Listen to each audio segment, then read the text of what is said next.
က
Solution in the middle of the Pamaya on Loya,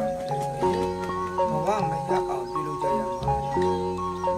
Pawaya, she be the other Pamata, the Yaga of the middle. What the Uya, the Pen, the Kapuya, the Kandaya, the Kandia. How the good?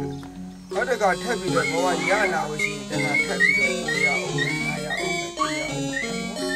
what the Uyana, yes. The India Malurava, what the food, Yajamu, sounding Samu, Oya Umu Namudimu, Toka, they will be married to Lava, Tolava, Pawamaya of Tabi, Pawamaya of Tabi, Kilometer, Wamayana, Wamaya, Kana, Jana,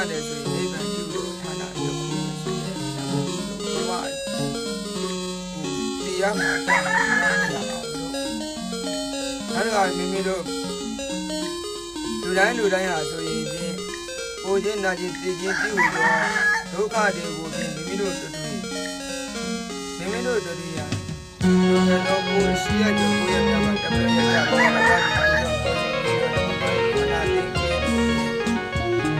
we are Makana, why don't they have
နဲ့ရင်ဆိုင်တဲ့ပုဂ္ဂိုလ်